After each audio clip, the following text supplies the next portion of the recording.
Well, after a month of holiday parties and gatherings, some people are taking a break from drinking. Dry January is underway.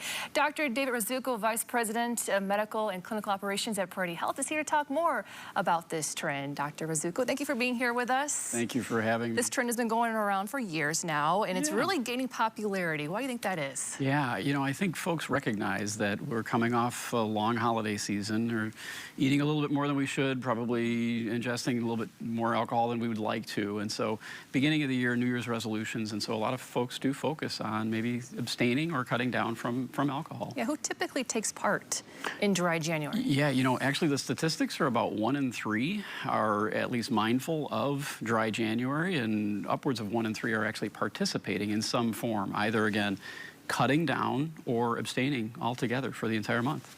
So does 1 month without alcohol really make a difference? Absolutely. So the minute that you're not drinking, your body's replenishing and healing itself. So the liver, the kidney function, those are all returning back to normal levels, and you're metabolizing that alcohol out of the system.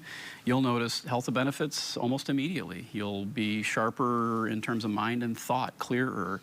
You'll have more energy. You'll sleep better. And those findings can happen relatively quickly after your last drink.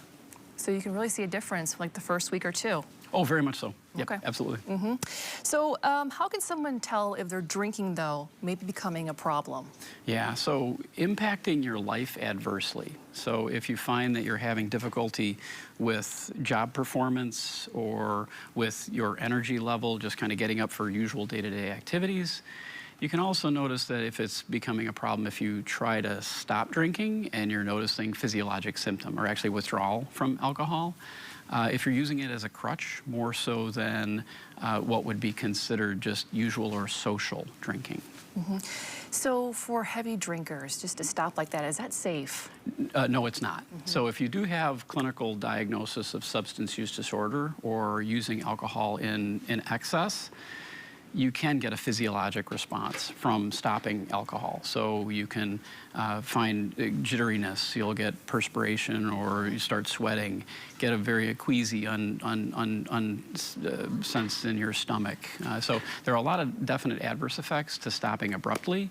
And so if you do experience any of those physiologic effects when you're coming off of alcohol, absolutely want to connect with a physician or connect with your doctor. So someone is thinking about, taking part in Dry January. What should they be thinking about right now? Yeah, so think about what really and really whether or not you're cutting down or stopping completely, this is really just a good opportunity for folks to sort of reevaluate how alcohol may or may not fit in your life. And so we talk about being a social drinker, and so are you going out and drinking with friends and family just at celebrations, or thinking about actually stopping altogether because you really just want to avoid the alcohol?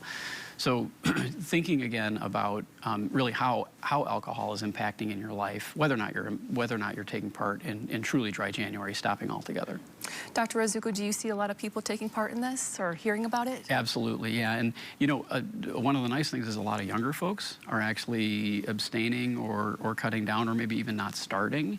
And that is really a generational change, which I think is very, very positive, resultant of folks thinking about health and longevity as we age. And so it is pleasantly surprising to see younger folks partaking. And perhaps continuing it on after January, right? Yeah, and that's one of the big things. So the folks that do participate in some fashion, whether or not you're cutting down or stopping altogether for even that couple of weeks, 3-4 weeks during January, the incidence of folks that are still abstaining or still decreasing alcohol intake 6 months or 8 months out is still a pretty significant number. So if we say that 1 in 3 are participating, it's likely that 1 in 3 are still going to be abstaining or decreasing their alcohol intake, even beyond, into the summer months and beyond. And many folks say, I really don't miss it. I don't need the alcohol. Yeah. You think about, the empty calorie. You think about, the cost and expense that's associated with it. And so if you can, avoid it, it is considered a carcinogen, and removing that will certainly, improve your outcomes and health and longevity. And it seems like a lot of businesses, restaurants are getting on board with it as well. You see on the menu all those mocktails, right? Absolutely. And so that's probably one big thing to know, that you can still go out and be social. You can still engage and celebrate if you focus on a non-alcoholic. And like you mentioned, a mocktail, there's a lot of brews and ales that have no alcohol or low alcohol. Just be cautious about the calorie content for some of those. But certainly they are alcohol-free and a great option if you're looking for something to kind of still replace that social experience. Yeah, absolutely. Dr. Razzouk with Party Health, thank you so much for being here with us. My pleasure. Sarah.